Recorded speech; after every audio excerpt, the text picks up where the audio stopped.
Mahigit pa yan sa 1/4 ng 1,000,000 piso.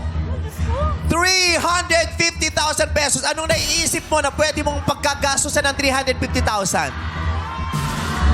Ano naisip mo? Saan mo gagamitin ng 350,000? Marami pong paggagamitan. Ano po? About bahay namin, paggagawa. Paggagawa ang bahay. Ano pa? Para sa mga apo, sa mga anak ko. I-share sa apo at mga Yes, anak. opo. Ano pa? Maintenance at aming sasakyan. Tricycle. Panggamot. Opo. Ang dami palang pwedeng mangyari sa 350,000 pesos. Kaya ba yun ng 35,000 pesos lang? Pot o lipat? Lipat! Hirap. Pag sinabing pat, yun na yun. Opo, pagpat, tatanungin kita. Pwede kang manalo ng napakalaking 350,000 pesos. Okay ka lang ba? Okay lang po. Okay lang pa. Pero ito, binibigyan ka na ng 35. Huwag mo na daw tanungin yon. Kalimutan mo na daw yung napakalaking 350,000 pesos. Okay na daw yung 35, uwi ka na daw. So, nanay baby, pot o lipat? Lipat! Lipat! Sigurado na to! Ayaw mo ng 350? Ha? Hindi ako nakakasigurado. Hindi ka talaga makakasigurado hanggat hindi mo nalalaman ang tanong. Sa palagay mo ba, hindi mo kayang sagutin ang tanong, nanay baby? Ay, Diyos ko. Pot o lipat? Lipat! Lipat! Kung madlang people, anong suggestion nyo kay nanay na piliin niya? Pot o lipat?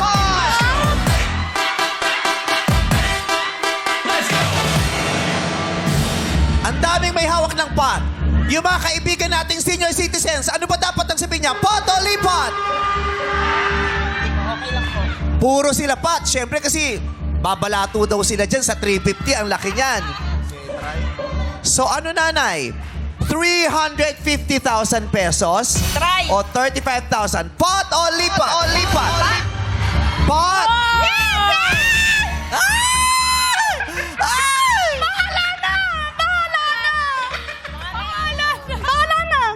Bahala na. Ang laki nga naman kasi ng 350,000. Nakahawak. Ate baby, kailan ka huling nakahawak ng 350? Never po. Never? Ito ba yung first time? Diyos ko!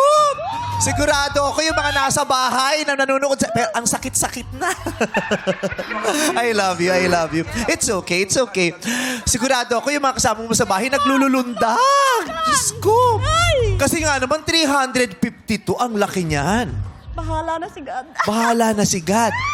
So kung paninindigan mo hanggang dulo yung 350,000 pesos, iaangat ko to, ate baby. At tatanungin kita. Pag tama, sa'yo yung 350,000. Pero pag mali, wala. Ang iuwi mo lang yung consolation prize kaninang 1,000. Po, sige po. 1,000. Sige po. Buo ba ang loob mo? Yes po!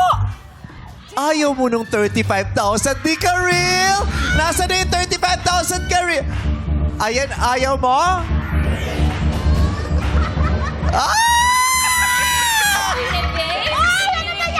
Ano ba yan? Ang hirap naman pumili. Gusto ko 350. Gusto mo 350,000, no? Malaki eh. Sana. Kasi 10% lang tong 35 eh. Sana madali lang. Sana madali. So ano? Pat o lipat? O lipat. Nagsisigawan sa amin! Nakaka-excite. Sure ka na?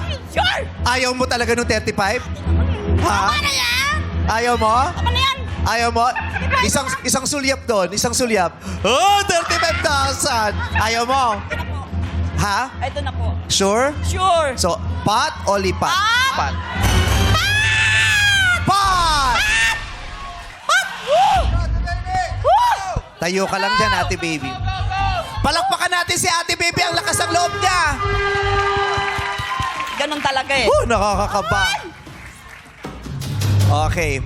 So, pinili. Gusto mong water, ate baby? Okay ka lang? Okay ka pa, ha? Water. Sino po? Okay lang. Okay lang daw siya. Okay.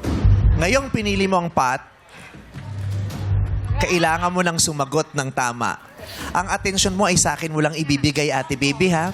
Huwag ka pong titingin sa kahit saan o makikinig sa kanila. Okay? Sa akin ka lang titingin. Hindi ka po pwedeng tumingin doon sa ibang players o sa mga host at sa madlang people. No coaching, please. Yung mga mahal nating seniors, huwag po kayong sasagot, ha? Okay po. So sabi mo, Pat. Dahil sabi mo, Pat, Yes po. eto na ang 350,000 peso question. Hingang malalim. Sige, magdasal ka na ng mabilis. Okay na? Nakapagdasal na? Okay. Hayaan niyo pong basahin ko ang buong katanungan ng 2 beses. Okay? Huwag po muna kayong sasagot agad, ha? 2 beses ko pong itatanong. Pag sinabi ko pong go, tsaka lang kayo sasagot, bibigyan ko kayo ng 5 segundo. Okay. Sa akin lang po ang mata. Good luck, ate baby. Nagre-request pa siya sa akin. Sabi niyo, madali lang. Madali lang. Wala na tayong magagawa. Ito na ang nandito. Hindi natin ito maaaring baguhin. Ate baby, good luck. Ate baby, sa akin lang po titingin. Walang pwedeng tingnan na iba. Ang tanong ko, ano ang pangalan ng karakter na ginampanan ni Celia Rodriguez sa pelikulang Lipad, Darna, Lipad? Okay? Isang beses. Okay. Kilala mo ba si Celia? Alam mo yung kontrabida siya, di ba? Ilapit mo lang po ang mikropono sa bibig. Alam mo naman yung pelikulang Darna, di ba? Yung Lipad, Darna, Lipad, ang bida dyan ay si Vilma Santos. Tama? Vilma Santos. Okay. Ang tanong ko ulit. Ano ang pangalan ng karakter? Pangalan ng karakter na ginampanan ni Celia Rodriguez sa pelikulang Lipad, Darna, Lipad. Sino si Celia Rodriguez sa Lipad, Darna, Lipad? 5 segundo para sumugot. Pag tama, 350,000 pesos. Ate baby, go! Ana.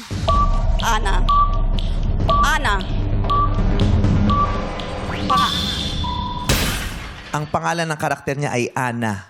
Yes po. Napanood mo ba yung Darna? Hindi po. Hindi. Hinulaan mo lang yung Ana. Opo. Tagal na kasi yun eh. Apo? Matagal na. Matagal na. May kilala ka bang Ana? Wala. Yun lang ang naisip mo. Opo. Yun lang po naisip ko. Ana nga ba ang pangalan ni Celia Rodriguez o pangalan ng kanyang karakter sa Lipad, Darna, Lipad? Kung tama ang Ana, sa iyo ang 350,000 pesos. Ana ba? Ang pangalan ng karakter na ginampanan ni Celia Rodriguez sa pelikulang Lipad, Darna, Lipad ay... Valentina! Natatandaan mo na si Valentina? Kasi gamitin po niyo po yung mic. May ahas. Yung may ahas. Oo. Si Celia Rodriguez po yun. Ayun. Okay lang po, okay lang. Okay lang. Nag-enjoy ka ba? Opo. Hindi mo nakuha yung 350,000 Okay pesos. lang po, okay lang. Tinalikuran mo yung 35 kanina. Kaya, okay lang po yun. It's okay. Okay lang. I will give you 35,000 pesos. Regalo ko sa'yo yun. Regalo ko sa'yo. Pagpa-happy sa'yo. Pagpa-happy. Okay? Thank you po. Yes. Oo. May nakuha kasi ako endorsement kahapon. Wow! Kaya bibigyan kita ng 35,000. As lahat ng seniors, bibigyan ko rin kayo ng tagpa 5,000. Congratulations! May palato kayo sa akin kasi meron akong bagong endorsement. Papalatuan ko kayo, ha?